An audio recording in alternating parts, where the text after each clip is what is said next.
Knicks family, welcome back to the God of Knicks podcast. I'm your host, Apollo Reed.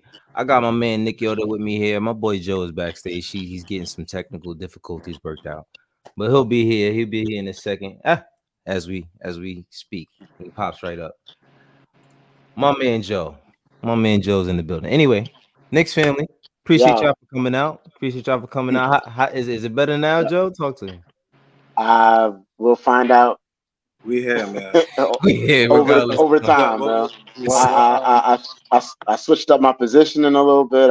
It's real ghetto over here, but we trying, bro.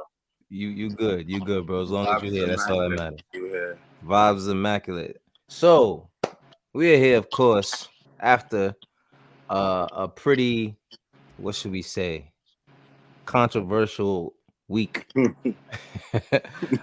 In the past week, it's been a little crazy. You know what I'm saying? Everybody talking about uh the Knicks better make this move. I mean, we talk about the names that was out there, of course. DeJounte Murray was one of those names, and Malcolm Brogdon and Jordan Clarkson and Alec Burks was one of those names, but one of those names that wasn't as prevalent as those others was Bojan Bogdanovic, and Leon Rose somehow managed to Yeah, get both of them, man. Alec Burks and Bojan Bogdanovic, in a trade.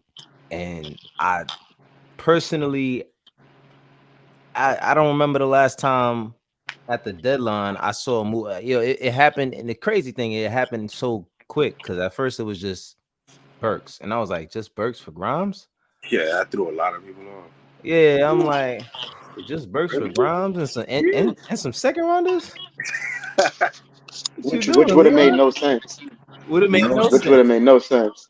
That's Just from the money, from the money money, point of view, Nah, wouldn't have made nothing. any It sense. wasn't. It wasn't typical Leon fashion. It would have. right?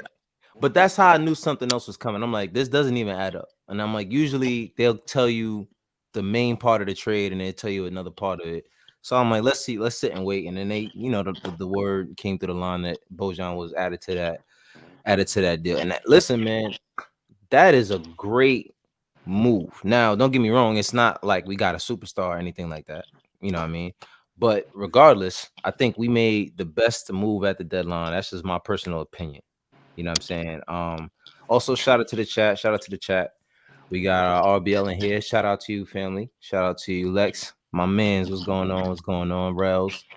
Said what's good, fam. Blessings to the room. Blessings to you, my guy. Blessings to you. Blessings to you. Lex says definitely Knicks doing the right moves, in my opinion. Yeah.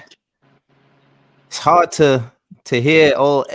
It's crazy because now I'm on ESPN and they talking about the Knicks. I'm like, what the fuck is going on here? You know what I'm saying? Like, y'all are Yo, really what y'all Woj? showing up.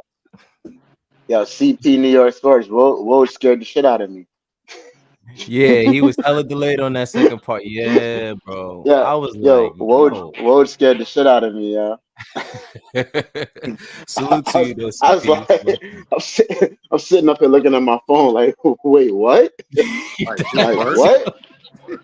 Like the Knicks Just did Burks. what? That shit I'm has like, so, yo, so you know what's crazy? My first thought right after that was like, all right, they got like 8 first-round picks. There's got to be something else coming in like in the next hour. There's no way it's just Burks, bro. There's no facts. way. And it makes sense to me. There's like I have to wait before I start responding. I have to wait and see what happens. And that's usually what is that's honestly the best way to handle any news when you're a Knicks fan. Because more than likely, especially if you're listening to what other people are saying on these other social, like if we talking about Twitter, like it gets crazy on Twitter as a Knicks fan. You know what I'm saying? Like I've been on other platforms as a Knicks fan, Instagram, TikTok, Facebook.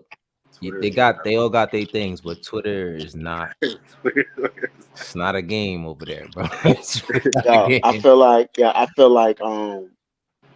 Woj was trolling Knicks fans, so I really do. Yeah, Woj, yeah, you know, I'm not gonna lie to you. I feel like Woj is cool with Leon. And I feel like he's gonna start dropping a lot of positive Knicks news. Like Woj moves funny. Don't get Woj. Don't.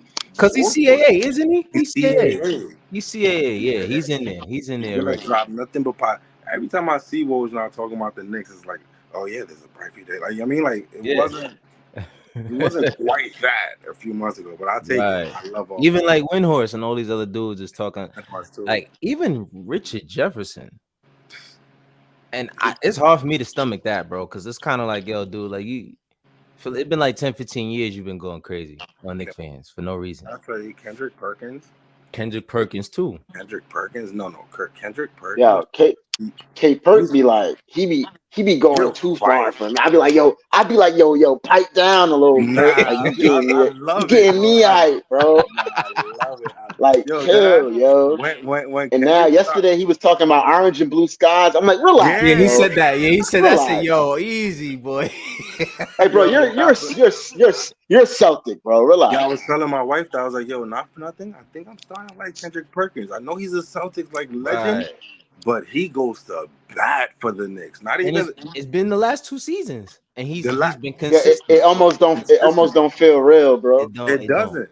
But like for the last 2 seasons, I feel like he's been the most realistic one. Because all right, the first season we went to playoffs, got knocked out first round, whatever. Right, cool. But we made a splash that season, and he noticed it. Right. Yeah. Going to the next season, he praised us a little bit more.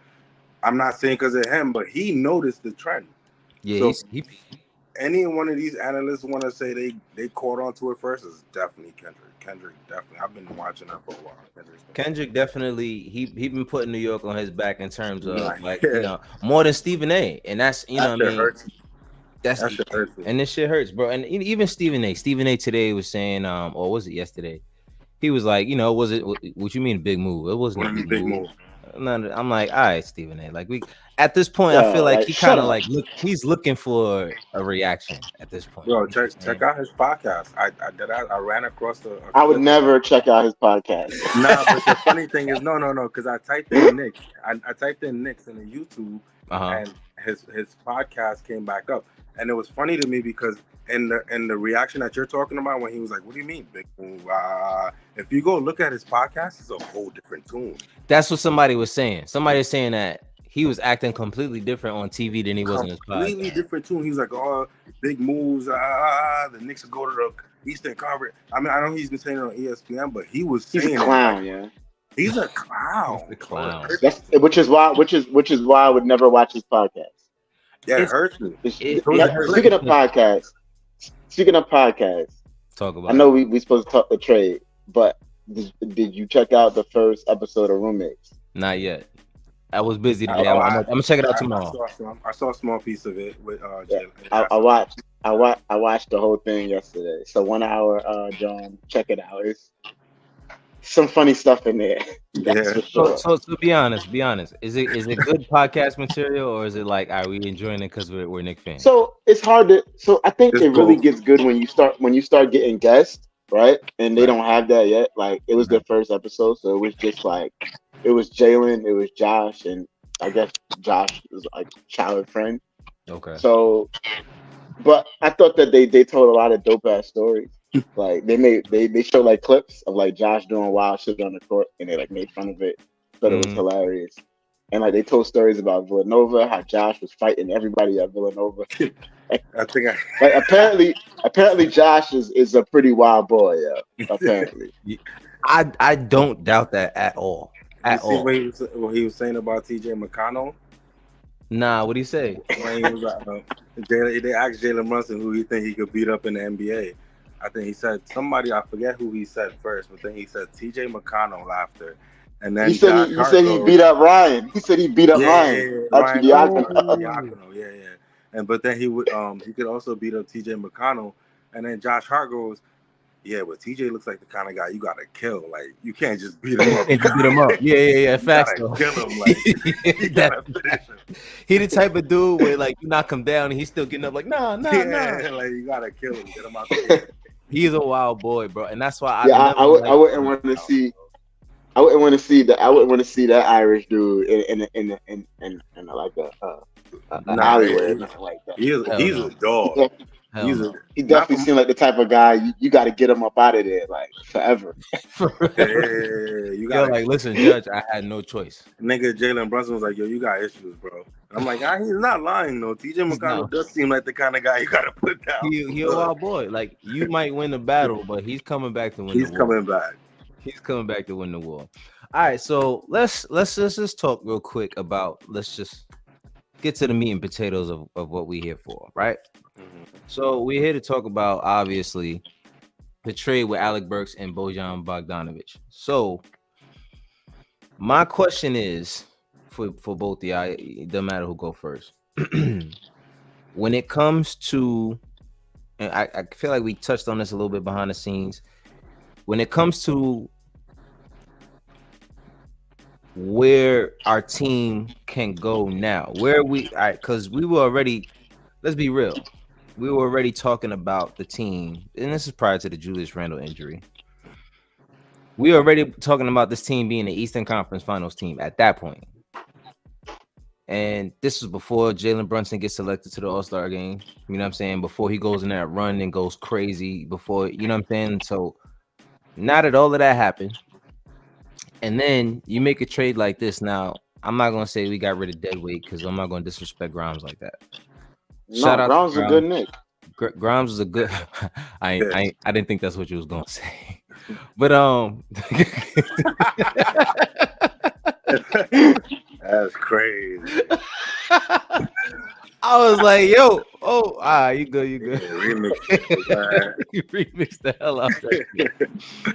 Nah, but Grimes definitely. I show some love to Grimes on Twitter because you know what I mean. Like he got a bad rap. He was expected, which made no sense. Which made no sense. Well, this is the thing where I realized a lot of our young guys got caught up in that window, right? RJ, Quickly, Grimes, they all got caught up in the window of Jalen Brunson. You know what I'm saying?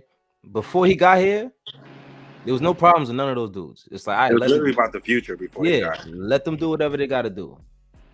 Jalen Brunson came here, and within 4 months, he made this team like a respectable playoff contending team, like immediately off bat.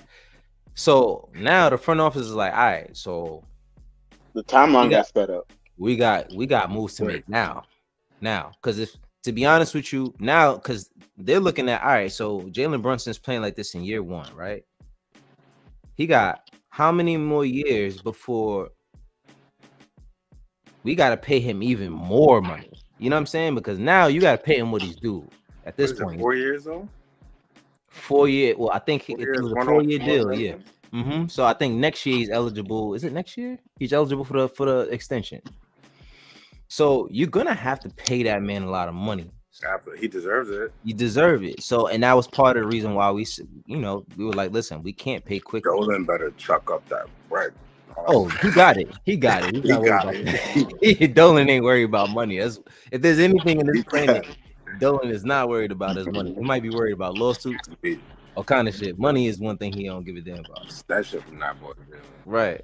But so, like I said, the timeline is sped up. Grimes, unfortunately, was expected to go through things and not have these ebbs and flows and the roller coaster of being a young player playing on a playoff team, like a real playoff team, which kind of happened like immediately for him. So he gets drafted here.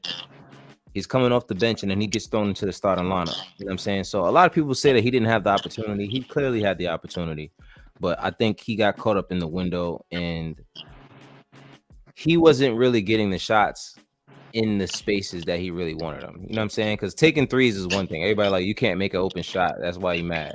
I don't think it's that. You know what I'm saying? I think it's him understanding that, all right, we are at a point as a roster where me getting the type of shots I want ain't gonna happen. You know what I'm saying? Like, I gotta take the ball away from Julius to do that, Brunson to do that. I mean, and even before the trade, RJ Quickly, all of those guys are ahead of you. So can I push back on that a little bit, though, bro? Talk to me. Because if you watched him at Houston, like they drafted him because the shots that he was getting in the Knicks offense were the shots that he was taking and making at Houston. Right. Now, with that being said, he took and made shots with the Knicks. Right. I felt like it got overblown that like he was shooting 37% when he got traded from 3.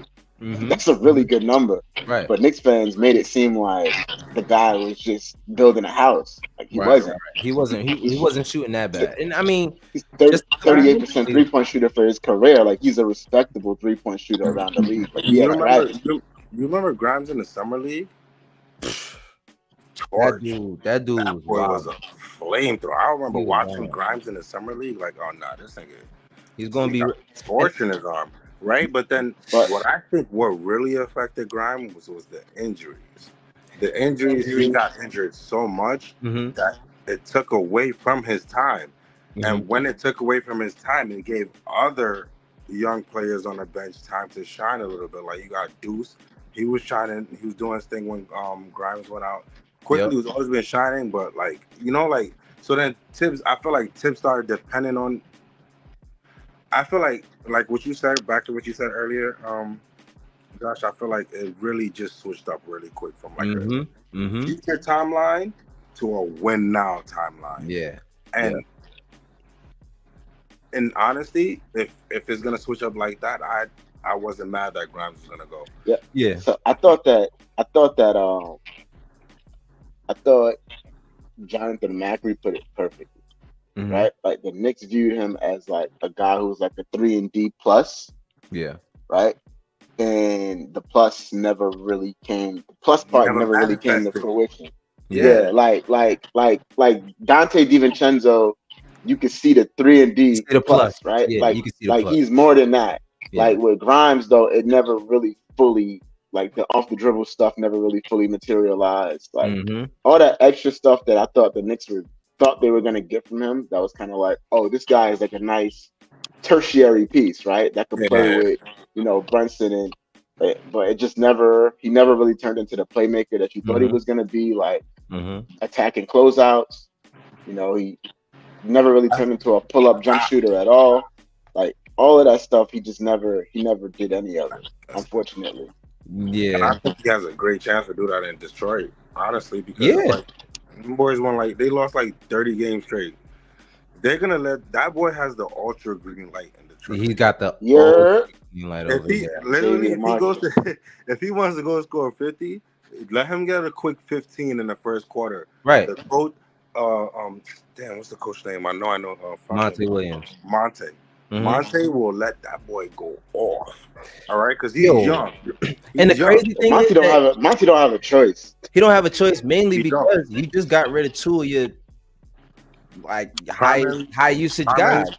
Yeah, and they waive Killian Hayes. And they waive Killian Hayes on top. And they waive Killian Hayes. Quentin Grimes is gonna go there and look like an all-star. Now, I'm telling y'all right now. On Twitter, you be ready for this is the guy that we gave up. Oh man. You know it's coming. They about to be like, yo, I can't. And the Knicks gave him up. We gave up for this guy. Listen, I'm not gonna say nothing, but there's one Twitter fan who I know is gonna say that for a fact. Right? There's a few. First of all, shout out to the chat. Still Knicks fans. Salute to you, my guy. Salute to you. Yeah. The Knicks family, salute to the chat. Xavier Marshall, no year goes unanswered. That's facts. That's facts. Right. So year goes unanswered. But so basically, we were talking about Twitter. There's a bunch of Knicks Twitter accounts that kind of over exaggerate, and the thing about it is, I love it because I can sit in between all of them and support all of them, and none of them take it personal that I support one or the other. You know what I'm saying? I fucks with that. That's why I do. We all win. Yeah, I definitely appreciate the Knicks Twitter for that, because they're not gonna be like, oh, he messing with him, cool. I'm not following him. It's not like that over there. I mean, there's some shady shit, but there's shady shit everywhere. But I'm definitely looking forward to seeing how things change over the next couple of weeks based on play. You know what I'm saying? But still, Knicks fan says this is a good trade. I think we're ready to make some real noise now. Let's just get healthy. Yeah, and that brings us back to your question, bro. Like, what's the ceiling for this team now in terms of the playoffs? Right. And you already know what I'm going to say because I've been screaming it to the rooftops. Like, it really depends on like health, yo. Like we gotta get some guys back, bro. Like like right now, I'm nervous about Julius Randle. Right? Like they're saying that they're gonna reevaluate him in 2 to 3 weeks. Like, what if they go back in and they look at the shoulder and they're like, "Yeah, bro, this is not looking too good. Like, Right. we might have to cut you open. Like, that's it, right? I mean, Like, more that's than it, anything, guys. what if we just don't know what's really going on because we didn't find out until yesterday that OG Well, had a surgery. That's what I'm saying. that's true too. You know If what I'm saying? if I'm But worried about it, go ahead, bro. Go ahead. no, I was gonna say the Knicks already put it out there, right? They can't not say anything. They put it out there that they're gonna reevaluate him in 2 to 3 weeks. Like Right. 2 to 3 weeks from now, they gotta say something. Yeah. Right? Like they gotta say something. Like they put themselves in a position now where like they could try to drag their feet on it at some point. Like they're gonna have to give Knicks fans an answer on what's going on with this guy. Yeah. Right. So like for me, that's my biggest thing. When healthy though, right? When healthy, I believe that I mean, obviously Boston is like the toast of the East, right? Like they're the beast of the East. They're the team that's the team. Everything's gonna. You assume at least everything goes through Boston, right? That's what we assume. That's how it's supposed to go. I think that we could definitely give them a run for their money in the Eastern Conference Finals. Yep. But of course, we got to get there, bro. Yeah. Right? Like Julius can't turn into a pumpkin in the playoffs. Like there's a lot of things that got to happen. And another thing I've been saying, right? And this is my long-winded answer to what Cap's question. Another thing that I'm worried about is Julius comes back. So the way he plays, right? Like a lot of Julius's game is lowering that shoulder into people and really playing physical, right? Like, and that's why he's having probably his best season as a pro. If he can't play like that, if he can't lower that shoulder, if he can't bang in the playoffs, like we're getting jump shooting Julius Randle. Like jump shooting Julius Randle is not. He's not a really good player, bro. I'm worried. Yeah. So are we getting back the guy who was a fucking monster for the first 4 months of the season, or are we getting back damaged goods? So go ahead. No. Go ahead. Go ahead, Yoda. It's definitely your turn to have the floor. So that I ain't gonna hold you. I like bully ball Randall. I like. All right. A lot of people don't.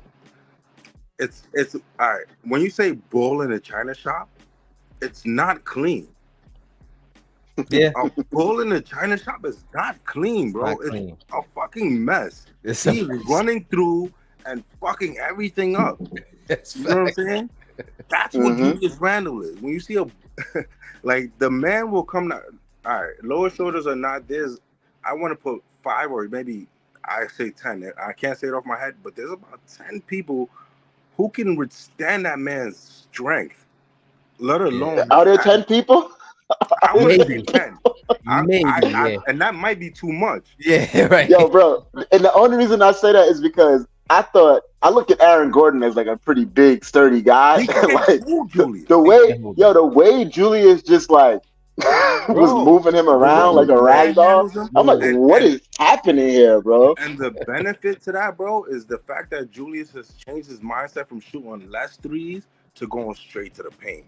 And it's changed everything. Not for nothing, like the Knicks. Remember how the Warriors were killing everybody with threes? I feel like the Knicks will kill you interiorly. Yeah. And then once you start focusing on that, that's when they start spreading it. Lighting that shit up. Lighting it everywhere else. Yo, Yoda, you know what it's like? You know what it's like? Are you a football fan?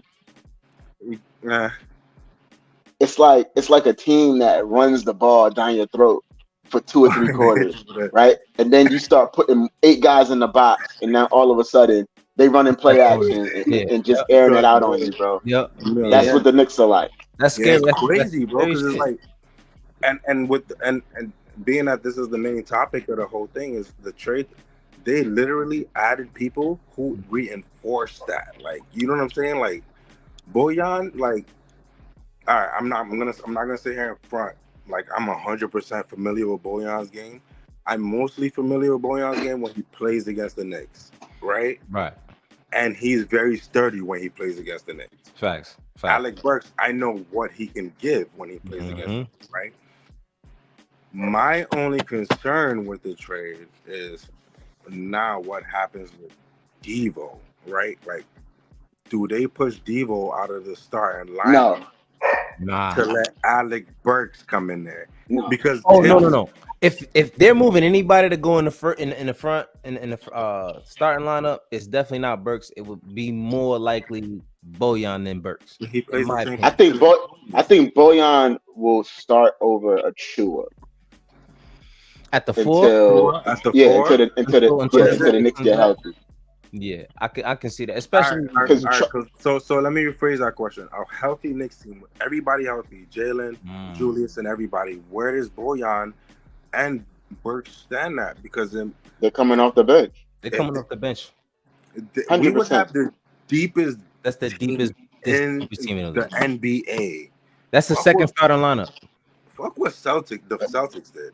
Literally, bro. If we have the top 5 duos in the league between Jalen and Julius. Top 5, right? As far as scoring. Now you add the bench being top 5 in the league. There's no way you're not telling me we're not going to the finals. Yo, and that's my thing.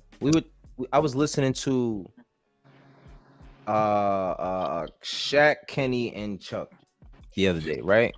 Kenny's embarrassment.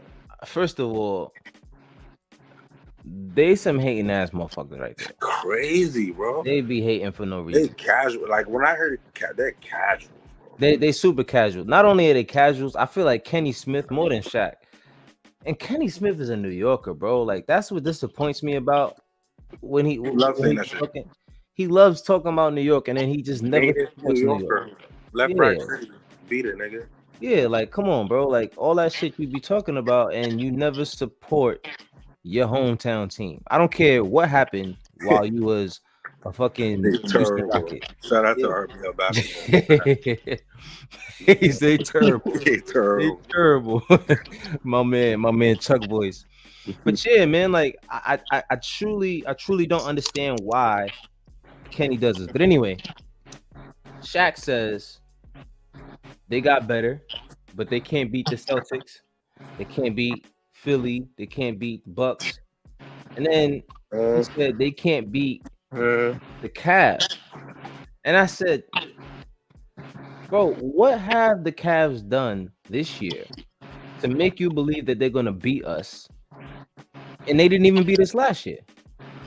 They didn't even take it to 7 games. They didn't make any upgrades. They made upgrades? Not that I know of. Not that I know of. I mean, they got Max Strus, right? Bro, come on. Come on, bro. All right, listen, man. Let's stop that. Because they didn't make not one upgrade, bro. And it's the same. You couldn't beat the team from last year, and this team just upgraded. They just upgrade. And not only did we just upgrade, it's not even just the deadline move. Like the pre-deadline move, I think was the scariest move to get OG. Now, getting OG back healthy to me is very important for this team. If we don't get OG back, I think our championship aspirations for this season is a little bit low if he's not at 100%.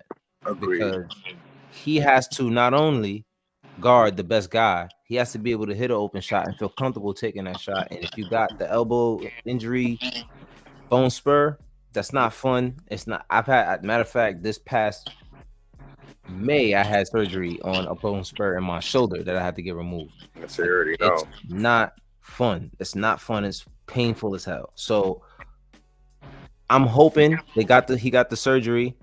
What I was worried about was if he didn't get the surgery now and he did the physical therapy and he tried to play through the season, if we got to the playoffs, he would get to a point where the discomfort would come back and then he had to play through that discomfort. There's no time for you to sit and rest it no more.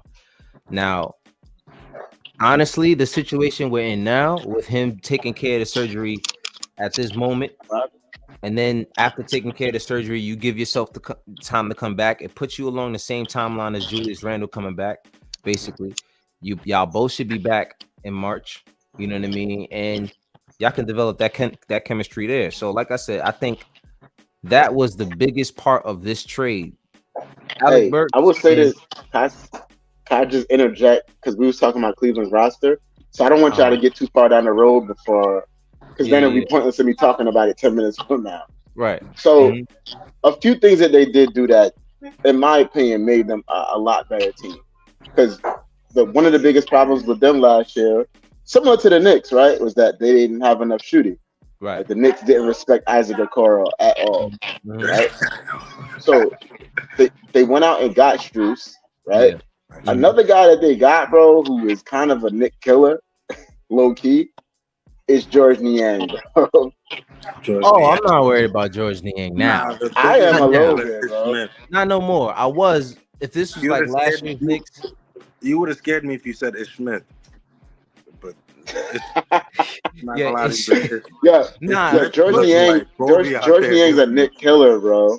Every time, I mean, ever since he was on like the Nuggets, he's always been like a flamethrower. So I feel you there, but go ahead.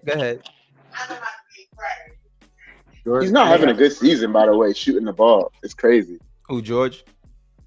Yeah, he's a 40% 3-point shooter for his career. He's shooting 35% this year. It's a very low number for him. I mean, all right, so since we're still talking about Cleveland, if we're talking about matchups, right? Number one, we know that their two best, their front court can't play defense. Let's just. There's nothing they'll ever be able to do about that issue that they have. Mobley was. You mean the backcourt? My bad. The backcourt. My fault. The backcourt can't play. Gotcha. Yeah. Point of Garland, attack. I think Garland's a respectable defender though. Just he's not impactful. Yeah, but he's not because he's small. Yeah, he's not out for? No, he's back now. He's back. He's back. Yeah. But Darius Garland and Donovan Mitchell, they're not like the guys you want to lead your defense. You know what I'm saying, on the perimeter. So that's my thing. If you're gonna put us back in a series with them, they're gonna score. But the way we've been defending, like you added Dante DiVincenzo to the mix since last year. I think that is an underrated piece. We didn't just get OG Anunoby. We added Dante DiVincenzo. I do got one more thing to say though about Gardner. What? Because our best defender against smaller guards just got shipped to Detroit, bro. Yeah. Right. Yeah. I mean, and that's the thing though. Deuce is not bad though. He was our best defender on those guards, but then on the other end, he couldn't really give us anything against those same guards. It was it kind of like balanced itself out. Like, you know what I mean? Like that's like putting. How can I say? You put you got Kyrie Irving, right? And you got say Kyrie Irving's playing against the Bucks, right? Dallas versus the Bucks. You got Kyrie Irving, and now you got Damian Lillard, and you got Patrick Beverly over there. And you're in a position where, all right, we had to stop Kyrie Irving on this play. Do you bother putting Pat Beverly on Kyrie Irving? I would. Now, I would. I mean, that's the point. Yeah. You got to start. Yeah, more than. If I need one stop, if you need you can't stop him. But of course I'm going to put Pat on him. Right now, so if you're at a position at a point in the game where Damian's unplayable on defense, does it hurt you to take him off the floor, or does it hurt you to keep him on the floor? You know what I'm saying? Because at this point, if you're taking him out and you're putting Pat Beverly in, what's Pat gonna give you on the other side? You know what I'm saying? Like, but hold on. If we just talking like one possession at the end of a game, though. No, in a one possession thing, they can swap those guys out each. Yeah, I was about to say because now we're talking like offense, defense, like right. Yeah, you can do it like that. But that's what I mean. Like, if we're talking about Grimes, I don't see in that. And say if we play them again this year, I don't see Coach, if he was still on his team, saying, "Hey, Grimes, go out there and get Donovan this play," and then swapping him back out for someone else the next one. You know what I'm saying? You see him doing that for one play on the Knicks. Yeah, with Grimes. No, with Grimes. I'm talking about with Grimes. You know why? Well, the one time he did it, we lost the game because against the Hawks. And in the playoffs, he was quick to fucking try to throw Frank Ntilikina on Trae Young on the last play. That's what I was just talking about. Last play. That was game. See, and that's that. My boy was he was sitting over there ice cold, yo. I'm not waiting gonna to get in the game. They threw him to the wolves, bro. Yo. Like I see Tibbs. He couldn't even warm. He couldn't even warm his glutes up or nothing. That man didn't even know he was going in. He had no. Yo, my man was at the end of the bench like, yo, this game is crazy. He was like, Frank, really? Like, yo, he's really talking to niggas. Like, nuts, bro. I hope he did not know he was about to go in that game. He said, Frank. Tips calling from the industry like, oh damn, man, it's me. Yo, that nigga almost shit himself. I promise you, he did not. He didn't know what to do, and he got shipped out of New York because of that. Right? Yeah, and that's a crazy shit. And then you blame him because I'm gonna be honest.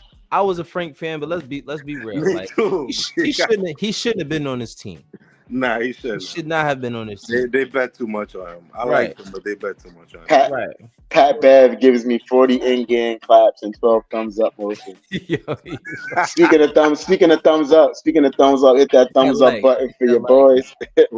Smash that like button. Yo, Pat Bev. And if you're listening in podcast form, hit that 5-star. Hit that 5-star review. If Pat Bev don't do anything, he keep everybody entertained though. Yeah, I mean he's gonna help you. He's gonna help you. And did you see him on the bench? Did you see him on the bench the other day? Mm-mm. Nah. My man he grabbed the clipboard from Doc. he act like he didn't just. He act like you've been there 5 minutes, bro. Like go sit down. Yo, I'm telling you right now. I'm gonna send you the clip later. I'm gonna tell you right now. He grabbed the clipboard from Doc. I'm gonna tell you right now. The reason why I believe fully healthy this team can beat the Bucks is because of Doc Rivers. Oh yeah, that's the advantage. It is because of Doc Rivers. You're gonna put Doc Rivers on that team, and first of all, now they can't even really score like they were scoring before. Mm-hmm. You know what I'm saying? Like now, there's always an adjustment period. I think Giannis is great, Dame is great. They're gonna get themselves out of certain situations, but scheme is a full game thing. You know what I'm saying? It's not a play-by-play kind of thing. It's a full game thing. Now, let the Knicks and you know how Tom Thibodeau is. Let them get a good 5-minute run on you and go up 10-12. That's game over because you're not coming back within that 10 to 12. If this team is especially full strength. Yeah. RBL, I'm not in charge of that, brother. I'm not in charge of that. You got beef in the comments, Paulo. You gotta take that up with. First of all, you gotta take that up with the captain. First of all, number one, I need a sign up form for anyone who wants to come on the show that's not a Knicks fan. Oh, what? You're not a Knicks fan? He is a Laker fan. Yeah, that might be interesting though. I want to hear what they feel though, because they fell asleep. They fell asleep during the trade deadline. Unless they do that on purpose, because I'm hearing rumors about fucking Donovan Mitchell and. Nah, I'm gonna tell you what happened. Yoda. So, from what I understand, if they wait to the offseason, they get an extra first-round pick that they could deal. Really? Yeah. So they get a third from the league. Nah, I think but like they can't use. I guess because of the step-in rule, I'm assuming. You know how you can't trade 2 consecutive first-round picks. Yeah. Like so, if I trade my 25th, I can't trade my 26th. Mm-hmm. So I think that if they wait to the offseason, they're able to deal an extra first-round pick, and I think that's why they kind of was just like, okay, yeah, because they can't get nobody with one first-round pick. They got to get with Yo. Can I say the last thing about the trade? Your man Burks has been hot lately, bro. Burks has been hot. He might continue he played against the Wizards, the Bucks, and the Kings, bro. It was 34, 30, 33, I think 25. So he's a bucket. Great efficiency too. He's a bucket. So I'm looking at bucket, bro. Like, effective field goal percentage is 51.6, which is not great. But it's because of the team he was on and the kind of shots he had to take all the time. I'm not I'm taking Still all that great, with but they salt. lost like 30 games straight. They were Yeah, like, and if you watch a lot of their highlights, it's him and Boggs just going back and forth with buckets, and then Jalen yeah. Green. I mean, Jaden Ivey and Cade, like just giving them the ball. You know what I'm saying? And if you Oh, look can at I it address something? perspective, Can I Yeah, right. can I address something that I've been seeing like all over the internet? yeah. So I keep seeing people saying like people who want to poo-poo the trade, Knicks fans that are never satisfied, saying that Bogdanovich averaged 20 points per game on a bad team. Okay, there's fact there, right? He did average 20 points per game on the worst team in the NBA. But he wasn't just chucking. Like he did that shit efficiently. Like, Yeah, Efficiently, bro. efficiently. he did it like on shooting splits of 47, 42, and 80. Like Bro, Yep. so he wasn't crazy. just Yep. it wasn't like he was just taking a whole bunch of shots on a bad Like team and my like one scoring 20. my one big takeaway besides the trade helping up in us was that Detroit is over it. They're ready to go. They're ready to start over. Yeah. Because that's their best two shooters. Facts. Yeah. Yeah. That's I their mean, best two shooters. they 40% above. and that's why I'm saying Grimes is gonna go there and he's gonna get whatever shot he wants now because Whatever. you gave up Got the two name guys right. that are taking a lot of the shots over there. You know what I'm saying? And let's be real. Cade is always hurt. You know what I'm saying? So he's gonna get opportunities to handle the ball. He's gonna get opportunities to expand his game, and that's you want to kind of be on a bad team if you're in his position when you got to rebuild your value, when you got to work through a lot of the kinks in your game. You kind of do want to be on a bad team because if you're on a good team, they're not gonna play you for you to get work through all of that shit. So you know what I'm saying, like he's in a good position to change his career around. He's in a spot where I mean, Detroit will deal with they'll make a deal with anybody at this point. You know what I'm saying? So They just need picks. They need to start all over. they need to stay. Yeah, so I'm sure they're gonna let him play himself into some value.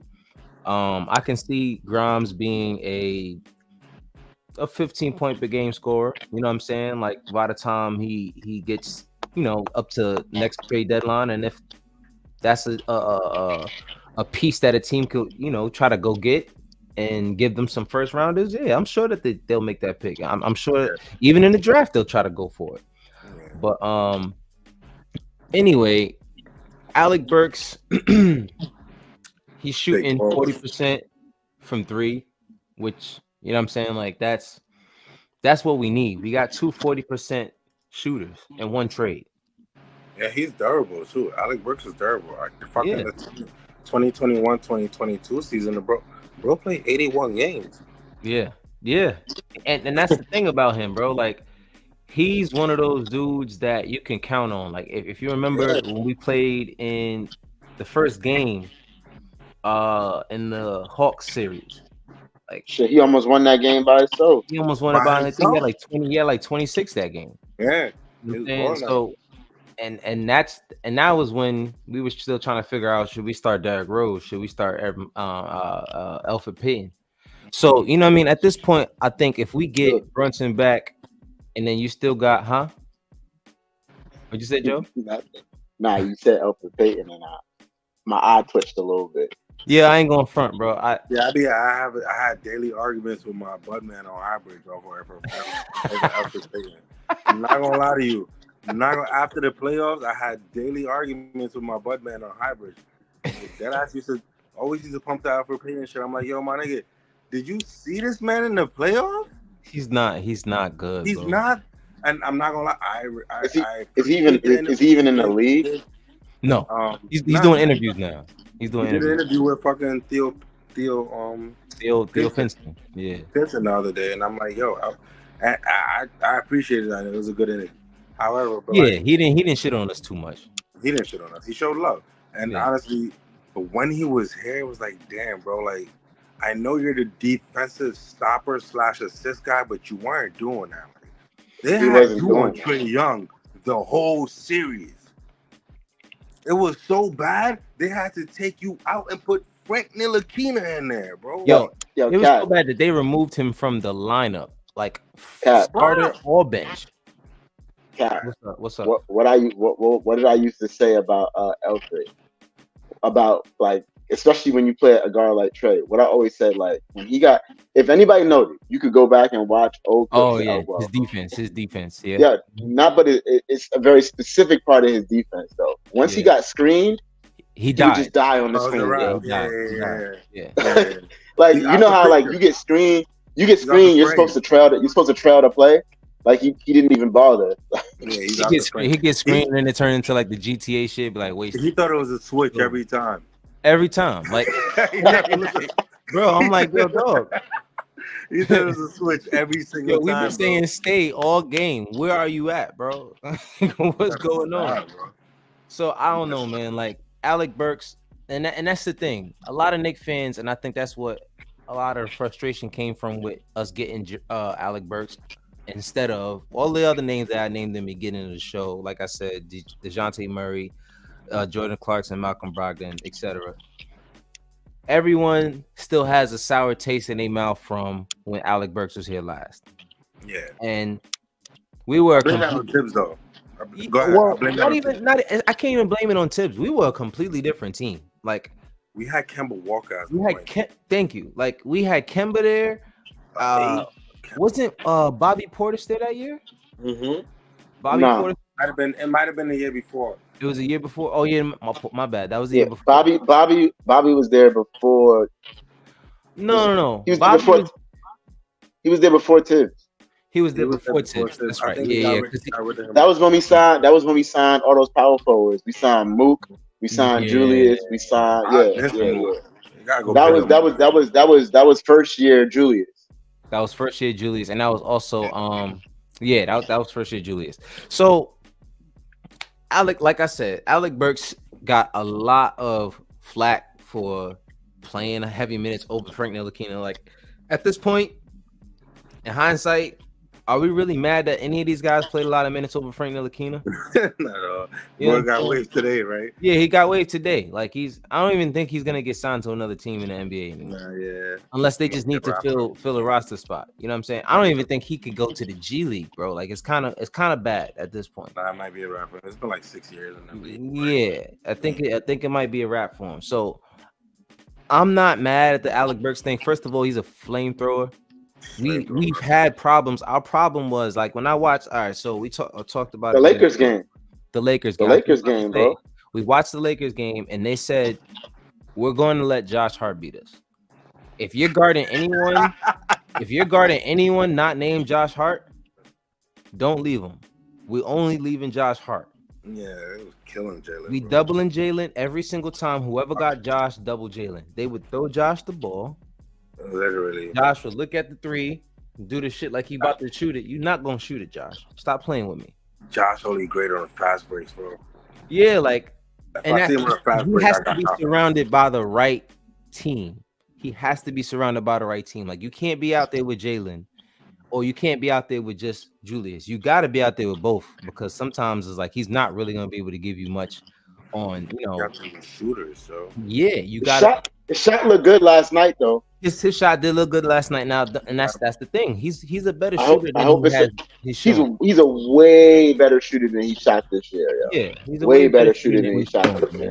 I think what he starts to do is he starts to see, oh, we got shooters. I don't got to do that no more. Like it's kind of like I'm doing this because I have to. It's not like a on the roommate shit. On the roommate shit, he's like, yeah. I go on Twitter. He was like.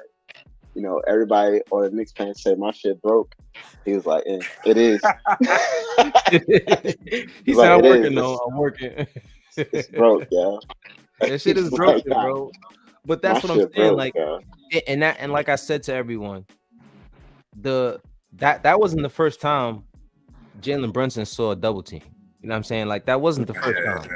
Like, so a lot of people were kind of overreacting to it. Like, oh, now the league knows how to guard us. We in trouble now. I'm like, nah, like, relax. Relax. Like, first of all, number one, not every team has an Anthony Davis. Like, the main reason why you could personnel, bro. Right. The main reason why you could give Josh Hart the ball is because you know if he doesn't shoot, he got to go in there and fuck with AD. And is he gonna do that? No. You know what I'm saying? So that's really what made the double team on Jalen so effective. Is because you knew that Josh Hart had no other choice but to go towards AD or take the 3. Beat us like that. If you're going to beat us with Josh Hart taking the 3. You know And what I'm that's saying? not gonna happen. That's not gonna work later on or in the playoffs, especially if he's fully healthy, bro. And another thing is like it's so when Jalen sees like these traps and these doubles like out in their half court, it's very difficult for him because he's short. He's short. Like he's vertically challenged. Yeah. So when they send like another guy and that other guy is like 6'5", 6'6", Yeah. and usually like they put a big guy on him anyway. Like he never really has a little guy guarding him. So he's got 2 big guys like coming out the trap. He's a short dude, bro. Like he's a regular sized human. That's the way he described himself. Yeah. He's a regular sized human, bro. Honestly, so it's hard for him to make those passes. Right. That's what makes these pickups that we got so huge, bro. Because it's not like all him anymore. Like literally, I honestly really noticed it during the Lakers game. Like going into the Lakers game, I'm thinking as Jalen is damn near Superman. Like you could dribble this nigga if you want, but he has the footwork and the IQ to get around all that wherever he wants to throw at him. But then I'm watching the Lakers game, like, damn, they pressure my boy. Like they was really on him. And he still had 36. He still had 36. He still had 36, right? 36, like, 10 and 6. Like he still you could see the struggle in it though. Because at that point, at 36. Yeah, because at that point, when you got someone like Anthony Davis and LeBron James, and then you throw in like long defenders like Rui Hachimura, you know what I'm saying? Like it kind of made it harder for him to do his thing. And I'm not gonna lie, Austin Reeves stepped up offensively that game. I mean, yeah, he's gonna do that better. He's not. They're not doing that against the. He's not healthy team, bro. No, especially if you got OG. If you got OG out there roaming from here to there, like it's not gonna happen. That's not gonna happen. And so I say this to say, you add in a guy like Burks, you add in a guy like Bogdanovich. First of all, if you go and watch his highlights, you'll see what I'm saying. And I got crucified for saying this last year after we signed Dante DiVincenzo. I said, I'm watching his highlights. The dude gives me, in terms of play style, not like who he will be, because people get carried away when you don't really use your words the right way. In terms of play style, he gave me J.R. Smith and Manu Ginobili vibes, like in between. They're like style player, you know what I'm saying? Like come off the bench, heater, knock some shots down, go crazy, change the momentum of the game just by being themselves kind of player. And when I watch Bojan Bogdanović, he gives me that Luka style, like not. And I said it in the chat earlier with you, Joe. I said middle class Luka, not poor man. Middle class Luka. You know what I'm saying? I like that middle class Luka. He's middle class Luka, bro. If you watch how he moves, not in a hurry. Not in a hurry. Everything is calculated. He gonna give you the slow step back and splash every single time. But the beautiful thing about when I watch him, right, is like, you know how like certain guys, you know how you could tell he's older, right? Because you know how like when players are young, like they don't really understand their advantages, their limitations, but also like the advantages that their physical abilities present to the other team. Like you could, he understands that he's 6'9", 6'10", right? Like he can just shoot over people. Yep. Like if you watch his highlights, like it's sometimes where it's like that's not really a good shot, but because the guy that's but because he has a high release, it's like Dirk, right? Yeah, like because he has a high release and the guy that's guarding him is 4 inches shorter. Like there's really nothing that they could do to affect the shot, right? And like he has a great understanding of like space and like body contact, all that. Yep. And he's a versatile shooter too, right? You know, some guys are just like stand still, like catch and shoot guys. Yeah. Like he shoots in movement. He comes off screens. Yeah. He hits step backs. Like he does. It's like kind of like Luka and Jalen. They do the same shit. He has a different variation of like ways that he makes shots. He's a good player. He's a professional. Like I think Dobbs said, he's a professional scorer. He's a professional scorer. He's been a professional scorer since before he touched the NBA. You know what I'm saying? Can we talk about Burks for a minute, though? Talk about Burks. So, I think one thing that we talked about, like, just amongst ourselves was, like, you didn't want to, like, early, probably, like, last month when, like, the trade deadline was approaching a name that was coming up, even though it didn't really make sense because his contract is up. But a name that was attached to the Knicks was like Tyus Jones, Yeah. and Tyus Jones didn't really make sense because he can't play with Brunson. Right. Yeah. You can't play them both at the same time. Right? And you're going to bring a guy who's a starting point guard in Washington over here to play 12 minutes a night and basically back up Jalen Brunson. And Jalen's going to play his regular 36. Like, it just would have been stupid, right? Like, the reason we why already got used to do even that. I got that's what I was gonna say. What you gotta do? And the reason why Burks is a better fit is because he could spell Jalen for those 6 minutes I had at the point guard position. But like when Jalen comes on the court, he doesn't have to go to the bench. Right. Yeah. Because he could just slide over to the 2 or the 3 and like it's seamless. So to me, that's why it was a perfect pickup, because I think that you wanted to bring a guy here who Tibbs was gonna be able to play. Yeah. Right? Because one thing we know about Tibbs, bro, like he's not gonna play too many lineups that are like not gonna give him any defense, bro. Yeah. So yeah, and we also know he likes size, right? Pause. Yeah. I'm glad you caught that. That was a little bit out there. So yeah, bro, like I think that it was important to basically what I'm saying is I think it was important to bring a guy who presented some roster versatility, right? That could play with Jalen, but also like spell Jalen for 12 minutes a night. Also, to that point, though, I'm glad Boyan is there because when Julius sits out, I know we have Precious, but I'm not gonna shit on Precious. I promise. Knicks Nation, I love Precious right now. That boy balls out. He has heart. But when Julius come back, I need a power forward that's gonna continue to score. You know what I'm saying? Like great, because what Julius does is it's underrated. I know it's like a lot of people know it already, but it's underrated. He sucks in the defense. Yeah. By the time you know Julius is in the middle, all the shooters are open on the side. No matter how clunky or how fucking doofy it might be a turnover here and there, but from what I see, at least 70 to 80% of the time, there's shooters wide open when he spreads it out and shoots to the other side. You know what I'm saying? Why you think that Jalen's 3-point shooting is kind of falling off a cliff since Julius went out? That's not a coincidence. Because he has the uptake in volume. 60% of Jalen's threes this year were assisted by Julius Randle. By Julius. It's the uptake in volume, though. He doesn't have, you know what I'm saying? So, like, a lot of people taking a lot more shots, too, yeah. Underestimate, bro, like, what Julius Randle really brings to the table. And it's crazy because I feel like I've been screaming at a wall for, like, years. I'm not going to lie to you. The last time I did any type of social media thing about the Knicks was a space. Yeah. This maybe, like, 2 years ago, I got on a space. And I fake wanted to air out, like, how I felt about Tom Thibodeau and Julius Randle at the time. Because Julius Randle, for the last, I think 4 years, he's been 4 years, right? For like 4 years, maybe 4 or 5 years. I want to say around This is year 5, no? This is year 5. Yeah, this is year 5 because he got here the year that RJ got drafted. Yeah, right. So like 4 or 5 years, like 5 years. All right, so cool. When he got a lot of flack, and I get his play style is not ideal and is not as smooth.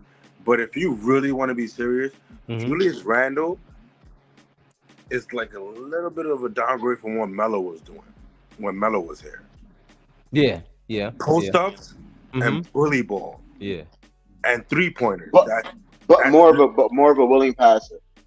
But more absolutely. And I'm not gonna lie to you, in the beginning, it was kind of awkward. It was weird to me. It's like, everybody was complaining about Melo not passing the ball more and just wanted to shoot.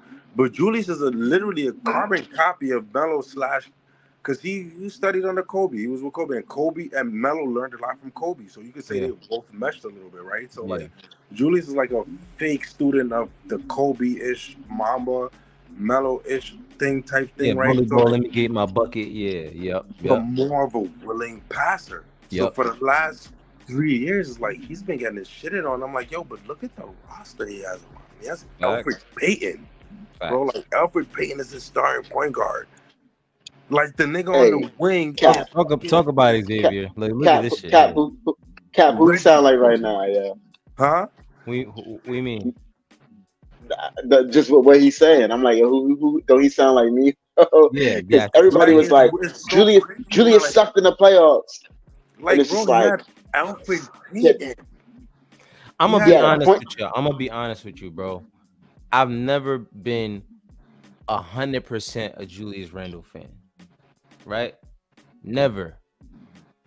This year is the first time where I'm like, I'm rocking with him, good or bad. You know what I'm saying? Nah, yeah, absolutely. Like, you kind of got to take the good with the bad with You this got to dude. take the good with the bad, bro. Good that he does bring you It's more good than bad. Way it's more good than bad. Now, if he's Absolutely. the only guy there, I don't know. But with this squad, what he does for this squad in terms of attracting the attention, getting the guys to the paint, there's going to be lineups with this squad where Julius Randle is running the 5, and you got 4 shooters out there with him. Yeah. Bro, I don't know. I don't know if Tom is gonna do that, bro. Yo, it's crazy because I was Yo, thinking if you that think shot. about it, I was you got thinking that. why not have Julius at the 5, Boggs at the 4? You got, and then I'm you got not arguing with you, brother. no, I'm just saying I don't know. I OG don't at know if the Tom is three. gonna do it, bro. Look. If Dante tell at me the 2 and Jalen at the 1. Jalen at the 1, Dante at the 2, you got OG at the 3. You still got your defense. You And got shooting. you add Boggs, and even if it's for 5 to 10 minutes, you add Boggs and Julius. Yeah, Bro, squad, why was Golden State so deadly, bro? Because those 10 minutes, that small ball lineup with Draymond coming in, you know, Draymond's Draymond, but he can hit a 3. If you leave him open, he'll hit a 3. Yeah, you had him. Those David 10 minutes, Lee, though. that's crazy, bro. Like, Those 10 minutes that you speaking of, bro. Tom gonna be over there. Like it's gonna be an ulcer building up. Like now you gotta you like have to no rim protection, bro. Tom Thibodeau and no rim protection, bro. That sounds crazy. That's what sounds crazy. It sounds crazy. It does. It absolutely sounds crazy. But like I said, even if it's for 5 minutes, because if we're being real, we just talked about it the other day, Joe. Who is going to be the odd man out? And this could be like the last point we make. The odd man out in this on this new squad, it's either going to be Deuce or Precious Achua, right? Oh, it's gonna be both of them, bro. It's gonna be both of them. It might fuck around be Deuce. It might be. Hurts. It's gonna be both of them, yeah. Because Precious plays with the dog in him, and you know Tibbs. But hold on, let me tell you why I say it's gonna be both of them. Right? We know that Tom is only gonna play 9, right? Yeah. He's already established that, right? So we know. I still think he's gonna play 9, bro. Yeah.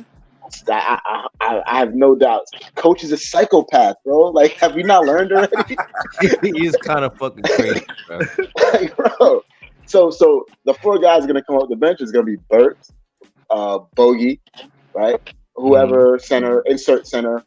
I don't know whether it's Randall. I'm sorry, whether it's Mitch or Hartenstein or Chua. If one of those guys, if everybody's healthy though, it'll be Mitch. I'm assuming because I don't think Hartenstein's going back to the bench. And Josh Hart, bro, like he's not. Like Josh Hart is his favorite toy.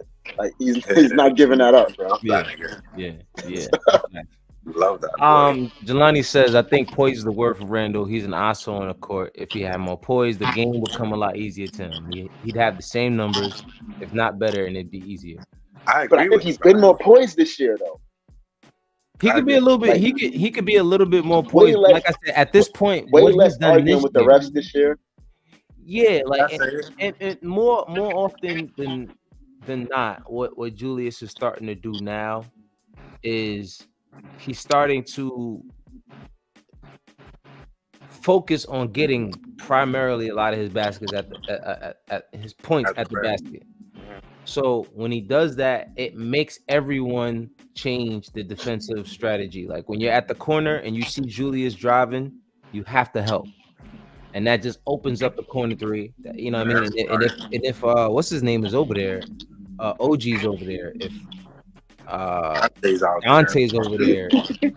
Is he your shooters spread out, bro? Like he got shooters everywhere. No year goes unanswered. Yeah, like because Julius, I don't know how many years he's been doing it, but that jumping off like getting off his feet to make the pass. I don't He's like been doing that. for years. I've never But liked. with as many shooters as he has around him, it's more acceptable. Yeah, yeah. If you're not jumping up and then looking to your right and seeing Alfred Payton and you're shooting it to Alfred, and you know what I mean, you're rifling it to Alfred Payton, hoping for a 3-pointer. Fuck it, right? Alfred But if it's I can't believe Dante, I don't want to fuck his name up. Dante Vincenzo. Vincenzo. Yeah. Vincenzo. Yeah, I almost forgot the D, bro. Pause. Oh, is that too? Yeah, pause like crazy. Whoa. Yikes. I almost forgot that Deep Vincenzo. But if you got Yeah. Dante Deep Vincenzo, you got OG Anunoby, you got fucking Bojan Bogdanovic, you got fucking Alec Burke, you got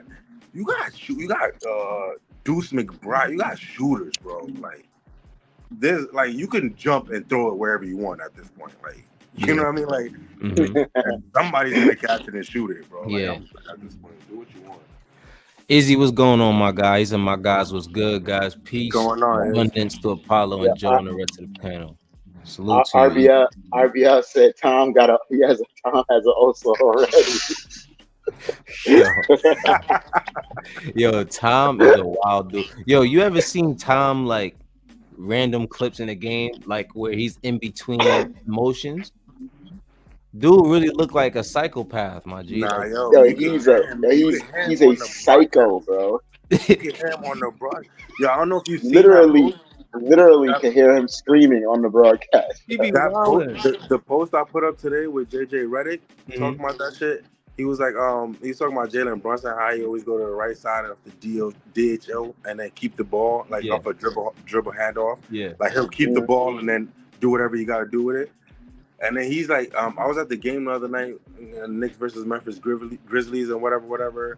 And you hear Tom screaming off the side, four keep. And yo, when he was saying that, I'm hearing Tom Thibodeau's deep ass, raspy ass voice screaming, four keep. Yeah, no, like, you know what I mean? Like, Tom's really a psychopath. Bro. Nah, he's a psycho. You want to know when I really was like, it was one particular post game where I was like, I think everybody should just leave the room. After remember they lost to the Jazz, bro? Yeah. Yo, like the look in his eyes, bro. I was like, yo, he was about to murder every person in there. He was like, those are fouls. Those are fouls. No, he was mad. We sent video to the league. We've shown the league. They're fouls.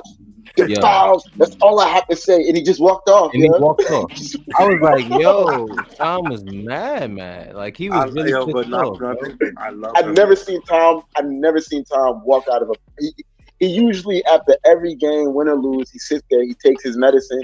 He just was not with it that night. It was like a 2-minute like post game press conference, and he's just out. Yo, I love Tom though, bro. If you remember, that the ref that everybody called Gucci.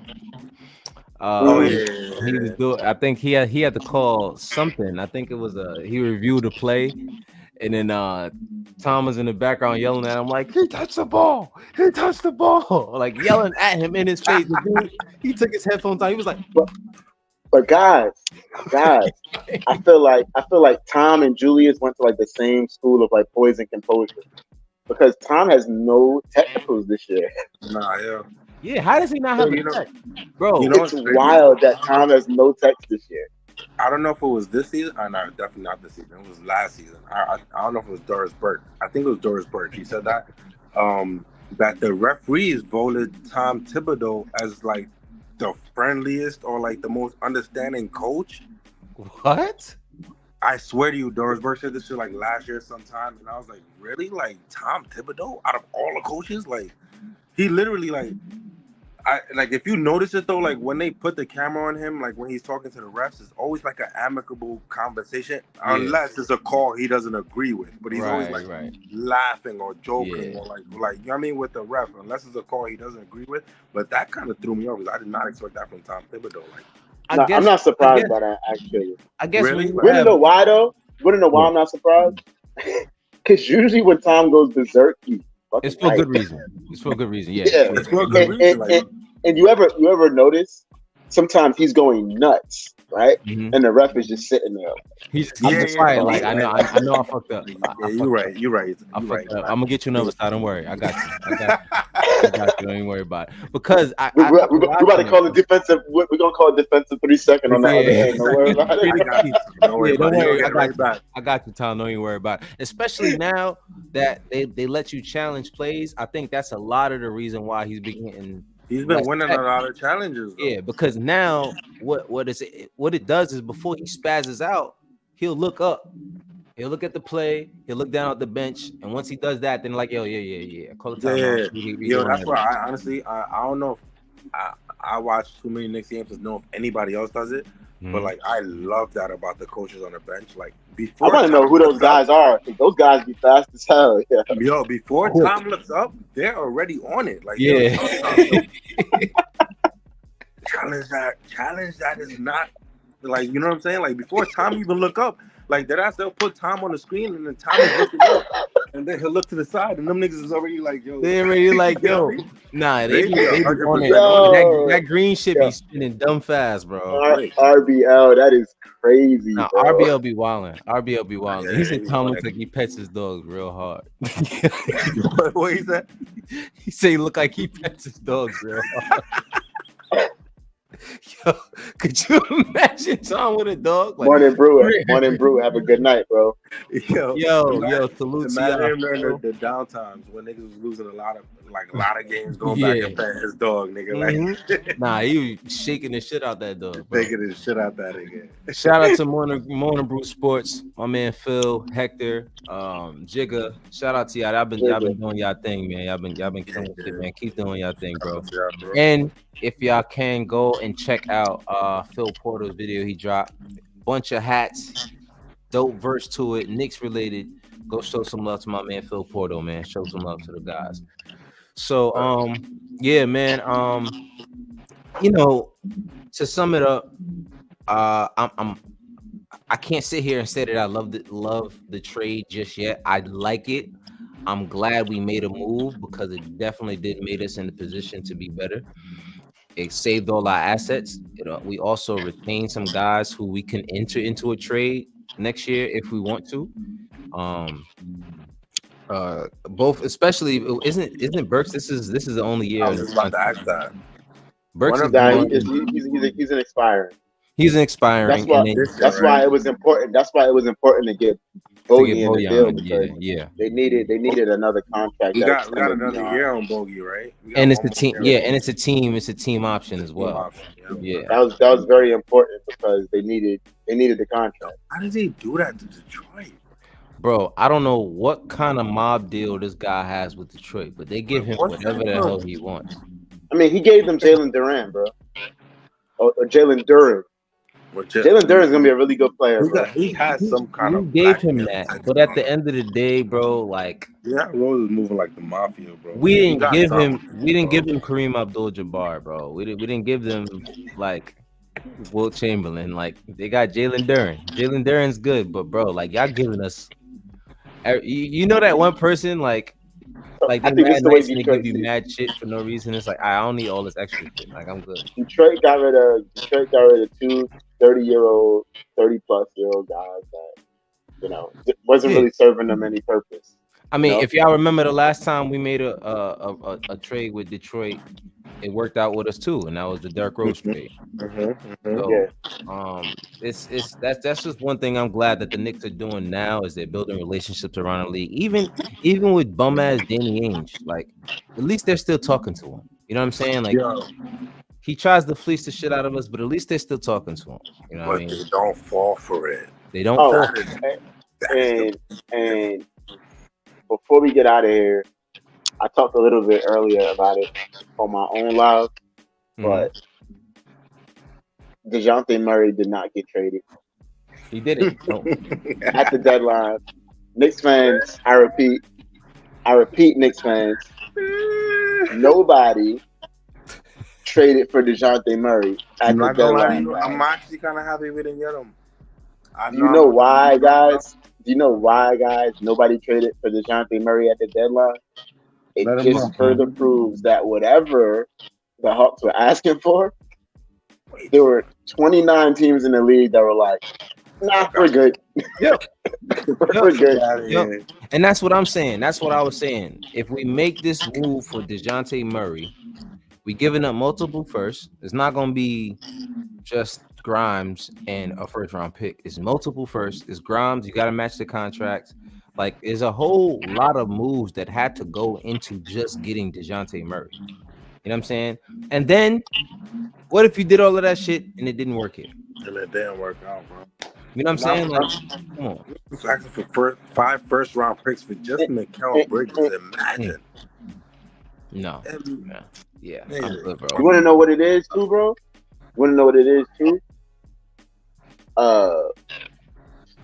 Oh yeah.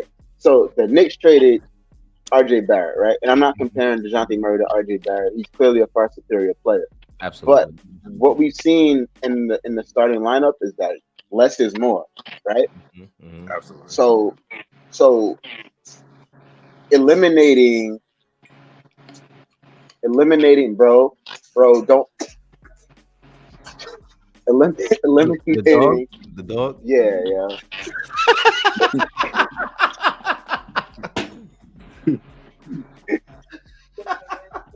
Yo, the dog always tries to make his appearance on the show, bro.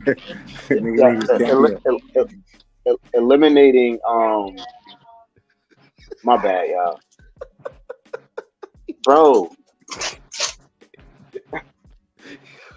Eliminating another ball handler from the starting lineup worked wonders for the starters, bro. So now you're asking the Knicks to once again go grab a guy who's gonna be taken away from Julius and Jalen when we've already seen that like all they need around them, all those two guys specifically, forget about the bench. All those two guys need around them is shooting and defense, and the rest will take care of itself. Yep. And then he was rumored to be. Did you see the DM that he was talking with some fan about some shit that he was complaining about the shit that's going on and him not getting touches during the game and all the extra shit? I'm like, bro, DeJounte Murray, and I'm like, see, this is why, bro. Like, I don't want to make a trade for him if he's already disgruntled because he's not getting the ball. But you know what? Put him next to Julius and Jalen. That's why I didn't like it because he was already the starting point guard in San Antonio. Mm-hmm. You know what I mean? And then you bring him over to Atlanta, you got Trey as a starting point guard. Now he's playing off ball to Trey. That doesn't fit his mold. He doesn't like that shit. So you bring him here, now you got to play off ball to Jalen. It's not going to fit. And work. Not only Jalen, and now when you got to play off ball to a power forward on top of that. Julius and Jalen, because you're not going to come in here and take the runs off them niggas. Right? Nah. So you got to play off ball to them niggas. And if we're being honest, right? Like one of the things that makes the starting lineup work is Dante DiVincenzo's catch and shoot ability. And I don't care what the numbers say. The numbers say that like DeJounte is shooting well on catch and shoots this year. He's not the catch and shoot shooter that Dante is. And volume wise, and if it like for the efficiency that the percentage that he's shooting, what I might be wrong and I don't want to fuck it up. But I know it's more than like 8 to 9 3-pointers a game. Dante's been shooting in the last month, bro. And he's like 40%. Yeah. The amount of threes this guy is getting up is absurd. I think he's shooting like 16 per game, like 16 threes a game, and he's shooting over 40%, bro. Like that. I tweeted the other day. I was like, "Yo, the Warriors didn't realize they had a replacement for Clay," and that's healthy. Like that value is healthy, right? Like for the offense. So now you're gonna go get a guy who can catch and shoot, but he's not gonna be the willing shooter. Like Dante, if he got like a sliver of an opening, like he letting that thing go. He's shooting. Daylight is over. You got a little bit of the hand down. Yo, he takes hand down, man down personally. Like he takes that for real. He's not. He's like, oh yeah. Oh, right. Bang, every time. You take that shit personally. Toxic, you're my guy, yo. Shout out to Toxic, yo. Every single time we go more than a week without a show, he like, yo, what's up with y'all? Yo, what y'all doing? So shout out to Toxic, yo. He be on our head making sure we Toxic, but we not doing this shit though, bro. We're not. I'm gonna fight this narrative till I'm dying on this hill, What, bro. the Because there's Tibbs? there's no evidence that anybody has supports the fact that Tom Thibodeau is running these players into the ground. Like the amount of minutes that the Knicks players are playing versus what other players are playing in the league, right? It doesn't support your narrative. Nah, The narrative is bullshit. they Guys are actually just not hurt, even. guys. Yeah, they're not even They playing don't they don't they don't crazy minutes. support the narrative, bro. And honestly, I feel like Jalen got an agenda to hit 30 every night. Because he could have came out. What game was it? Was it the Jazz game when they went up by like 10, 15? Oh yeah. In the fourth quarter. I literally watched him fake protest to Tibbs to come back in the game. Like he didn't need crazy. That's crazy. But he wanted to. Like you know what I'm saying? Like we don't see that, and we blame Tibbs. Like, bro, yo, I'm not gonna lie. You see how many times? Matter of fact, when he actually twisted his ankle, when he rolled his ankle, he tied up his shoe, and he looked at coach and he was like, "No." He was trying to stay in. Yeah, he said, "No, I'm good." He was like, "No, I'm good." I've seen because he's a psychopath too. He's a psychopath. All psychopaths, bro. That's what psychopath. We needed here, we need bro. Like, and that's why Kendrick Perkins loves this team. Is because it's a team full of psychos, bro. I love it, bro. Like, and the biggest psycho of them all, because he's not just a psycho. He got like multiple personality disorder. The biggest psycho of them all is Josh Hart, bro. Nah, he's a loose cannon, bro. Because let me tell you why, bro. Let me tell you why. When Josh didn't like his role, he wasn't getting enough shots. He was mad, right? Now there's shots available. Josh is mad. They talked about this shit. They talked about this on the roommate show, right? When he wanted more minutes, like he got more minutes. Now he don't want to play 40 minutes. Like Josh, somebody said on Twitter, no matter what you do for this guy, he's just not going to be happy. And Josh's wife read the tweet to him and said, "Yo, this guy just described me to a T. Like you're always going to complain, bro. You're always going to complain." I remember that. Josh retweeted it though, right? I think I seen that the other day. It was a few days ago. I think I seen that. Josh is always going to be mad about it. Jelani said, "Am I bugging, or does Jalen draw a lot of visible fouls and the rest are starting not to call them? My vision good." It's wild, bro. Yo, it's wild. It's crazy. That game versus Pacers was the worst game all season long, bro.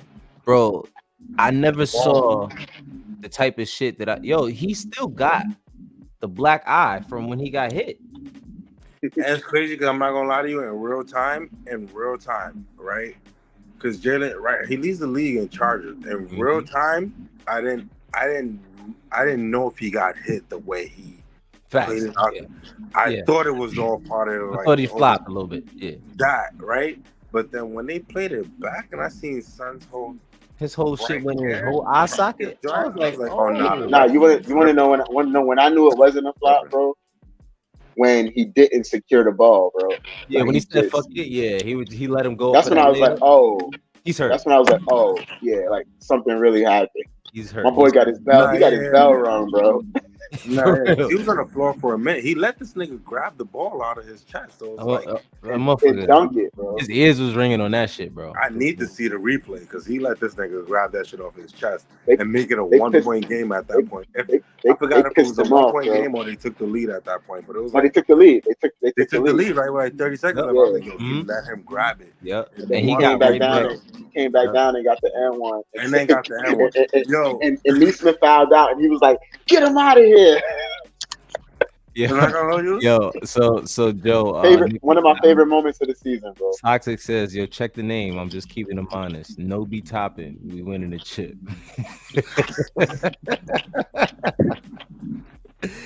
Yeah, that's why Toxic is my guy, man. Oh my god, he's definitely true to his name, bro. Definitely true to his name. Shout out to my man Toxic. We can literally get to the end, bro. And I don't even know if we could win the chip. I'm not even gonna say I ain't come on a limb so we can win the chip. But the way niggas is playing and the way the East is shaping up, bro, we could definitely be where we need to be out there. If I'm staking my flag on anything right now, I'm guaranteeing, whether I'm wrong or not, I can say that based off what I've seen, that this team at full strength, that's the Eastern Conference Finals team. And if whoever we see, if let it be the Celtics, if they don't show up that game, if they don't show up that series, you know what I'm saying? When they're supposed to put dudes away, which we know they have problems doing. They have shown to have problems putting anybody away. They just can't do it. The Knicks. Yeah, like it's been really, really tough for them. And they're doing it on the big screen now. You know what I'm saying? So I'm gonna say we can win a championship if all the cards lay out the right way. I'll say that. But if I'm staking my flag on anything, I'm saying Eastern Conference Finals this year. And if we're able to make a trade, like I said, we still got those assets. We still got a bunch of first round picks. We can make anything happen in the off season. See what happens. What about y'all? How y'all feel? I just want to say one thing, and I'm gonna let you go, Yoda. RBL, all of the stuff that you're saying, Tom looks like he gets mad about. I would be mad about it too. I'm just go ahead, Yoda. Go ahead, Yoda. Nah, I'm not gonna lie to you, bro. I feel like finals is a possibility because, like, if we got one nigga to hold Tatum, I don't have too much faith in Jaylen Brown, right? So yeah. We got OG Anunoby on the wing to hold Tatum, or even fuck it, you can put Julius on him because a big body disrupt. Don't get fooled by Tatum, bro. Like I seen this nigga self-destruct when a nigga's stronger than him, like imposes his will on him. You throw Julius on Tatum, you throw OG on Jaylen. What else is there to talk about? You trust KP in the playoffs? No. We've had KP. We've had him, bro. First of all, don't trust KP in the first thing I said when they got him is I said hopefully he can play for him. And what's the problem they have him win the rank? Injury. You probably wouldn't even see him in the play. I'm not hoping injuries on nobody because that's crazy. But at the end of the day, healthy, I don't think they're gonna see him healthy in the playoffs. You'll see him in the playoffs, but he won't be healthy. Even healthy, bro. Like Mitch, the way iHeart play, KP's not getting through those boards. You know what I mean? Like he's gonna have to shoot threes all game. You're gonna have to shoot threes all game, and you're not that much of a. I mean, like, at the end of the day, and if we got two people who can consistently at least give Tatum and Jaylen Brown a hard time, I think Jalen Brunson takes it the rest of the way. Because who they got? Derek White. I don't care what type of defender he is. Derek White is not holding Jalen Brunson. He's not. Yeah, I would say this, bro. Nobody has stopped Jalen Brunson this year. Like, it doesn't matter what type of nigga you are. You're not. I'll believe it when I see it. Yeah. Even if you're Drew Holiday, like, all right, cool. Giving him fits. He's giving you buckets, bro. Literally, I watched the nigga go against the top defenders at his position and give them fits because his game is crazy unpredictable, bro. Mm-hmm. Like, footwork is amazing, right? Off top. But you don't know what the fuck he's gonna do with the rock. His game is I always say about Brunson is he plays off beat. Yeah. Crazy off beat. You're not expecting it. Anything you do is not what you would normally see someone with the ball do. Like, you know, like what I'm saying? The stops, layups, the decelerations, the layups off the wrong foot. Right? Like the stops on the dime, the floater when you least expect it, like the step throughs, like it's just a bunch of stuff that is just like, what the fuck is going on here? I feel like if you got the people to match up with Boston and you leave Jalen alone as the whoever else you got to play against, Derek White, come on, bro. Like, I think Boston starting his shit again. I mean, I know the Cavs are looking nice, but I don't think the Cavs is doing anything against us in the playoffs, and that's just like the Lions. But like, they haven't made any upgrades. They're not better than we were last year. Like, they're the same Cavs from last year. They added Max Strus. Don't talk about Max Strus like he's a game changer. Let's be real, though. Like I'm not gonna lie. I'm not saying nothing about him because he cooked us in the playoffs. Bro. Yeah, but being coached by Eric Spoelstra, when he played against us, Hey, the shot still exists, bro. I think your jump shot. When he Hey, played against shoot, us, he wasn't bro. looking like that. He wasn't looking like that when he played But against it was on Spo. Cleveland. He's on Cleveland now. Spo When he was runs. on I mean, Cleveland, Spo, is yeah. you play against Spo, you gotta start put the roster to the side and think coach matchup. Play coach, yeah. When it comes to Spo, right? So I mean, I'm taking Tom over KG. but I am comfortable with Tom versus Tim. I'm taking Tom over Doc, simply because. Wait, you say you're taking Tom over Alfred over Eric Spoelstra? No, over Doc. I said. Over Doc, yeah. Okay. But I'm comfortable with him versus Eric Spoelstra. There's a reason why I say I'm taking Tom over Doc. I'm taking Tom over Doc because you ever notice, like, so when the Celtics, the one championship that Doc won, right? When everybody, you would think that Doc won like 5 championships the way he gets treated. Right. Yeah, I'm not even gonna read it yet. Like the one championship that he got, you know who was the architect of that that defense? Tom Thibodeau. Come on, Tom bro. Thibodeau, bro. Doc lost. Doc gave up the most 3-1 leads in NBA history. I'm not look even at trying to talk about the Bucks being a problem. Look at this. Like that ass, we could be 2-0. You got a puppy? Look at this, bro. Oh my God. God. Look, he ready for you. He ready for you. Hey man, come on, bro. You come over here. Damn, get out of here. Toxic said there's only one man that can what's stop. going on? He said there's only one man that can stop Jalen Brunson. His name is Elf. Nah, bro. Nah. And then he said, don't listen to me. I'm high as shit. Love you, dude. Pause. I ain't gonna front, man. I came home and I didn't get to my my meditation, and my clock is running thin.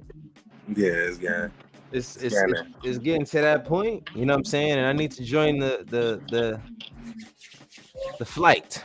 Nah, but as you know, before we get out of here, I do want to just send a shout out to even Evan Fournier, who was a complete pro while he was here. Yeah, shout out to him. You know what I mean? Shout out to him. He was a pro.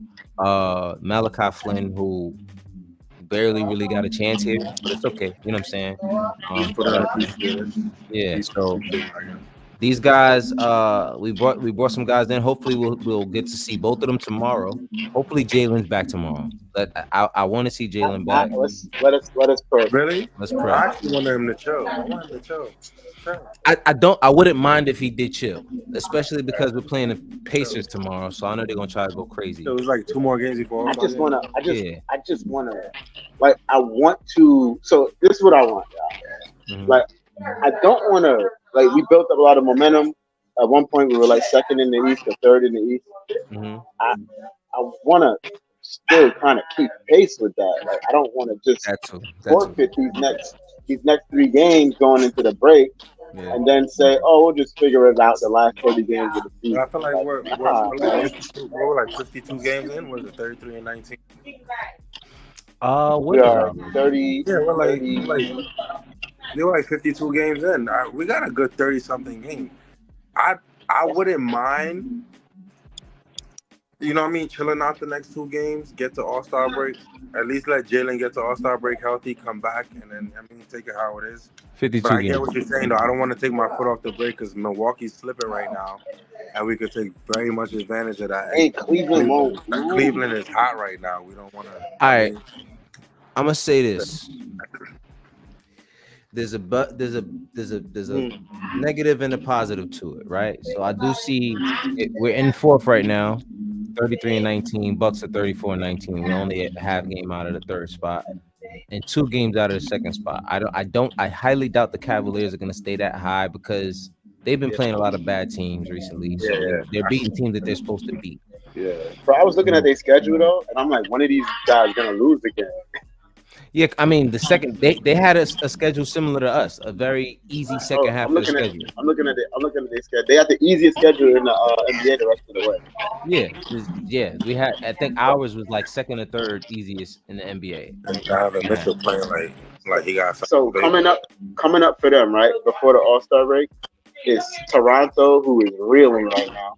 Yeah. Right. Yeah. Mm-hmm. Toronto, Philly, no Embiid. Even though they still got a lot of fight even without Joel. And then Chicago, like they got it easy going. And then out of the break, It's Orlando. They're always tough as hell. Philly, at Washington, Dallas, at Chicago, at Detroit, y'all. Yeah, they got a very easy. They got a very easy. Yeah, and this is But my thing too. They also but then it's just then they got us in Boston, like on March 3rd and March 5th. yeah. But like I said, bro, I'm honestly I'm okay with whoever we end up playing because as long as we end up in the top 3 to 4, I'm okay. You know what I'm saying? I feel like Because top 4 is good. But don't you want to get? But let me.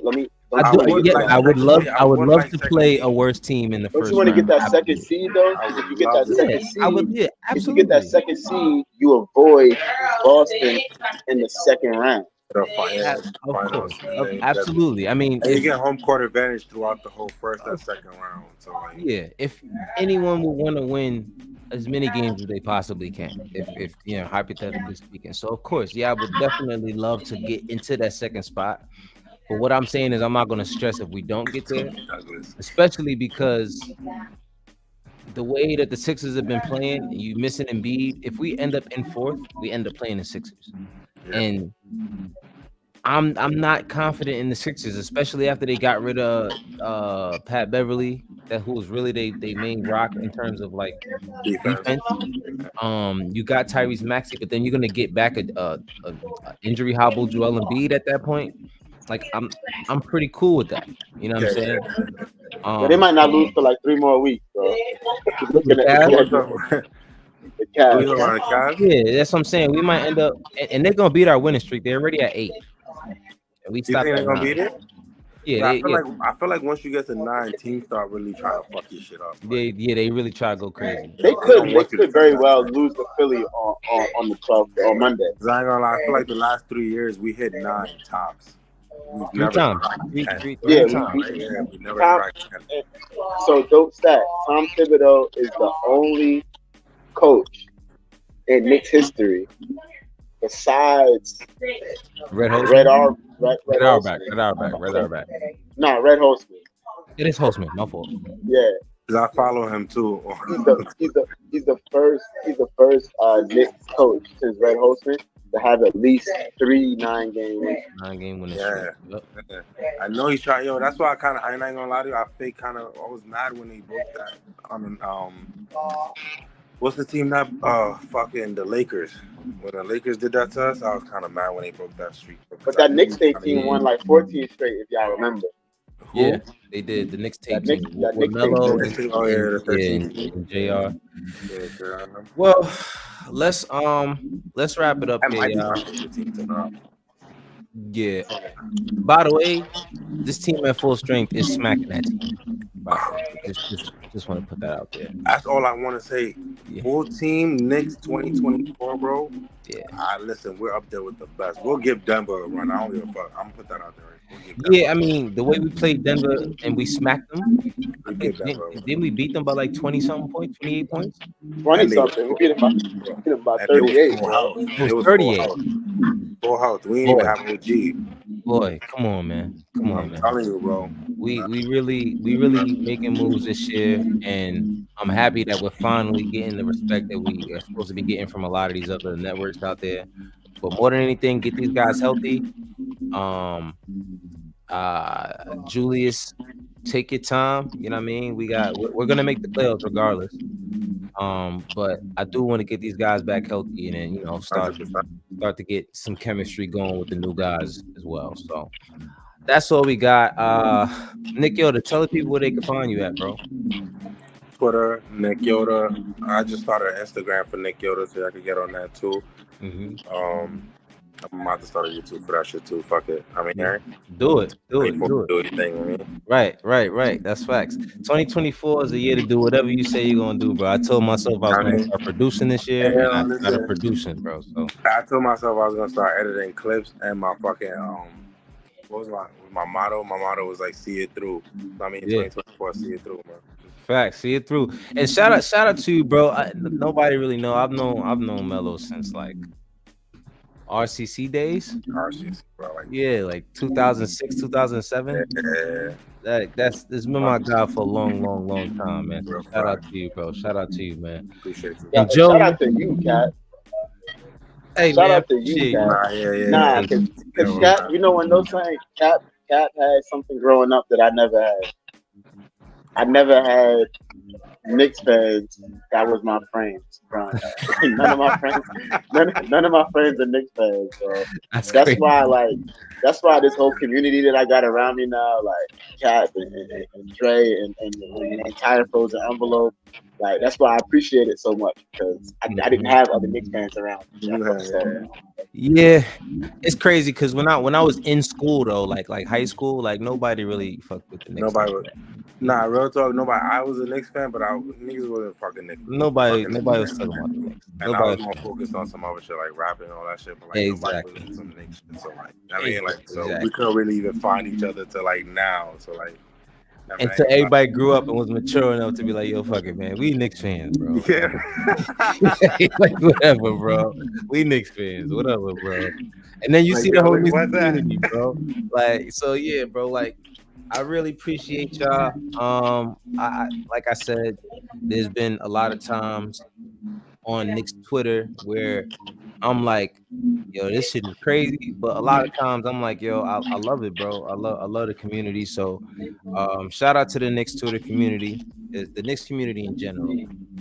But I'm pretty active on Knicks Twitter. But shout out to y'all, shout out to everyone that's watching. If you're still here, hit that like, hit that subscribe, hit that bell so you're notified when we go live. And if you're here listening, do me a favor, just go ahead and get us leave us a nice review and hit us with a 5-star.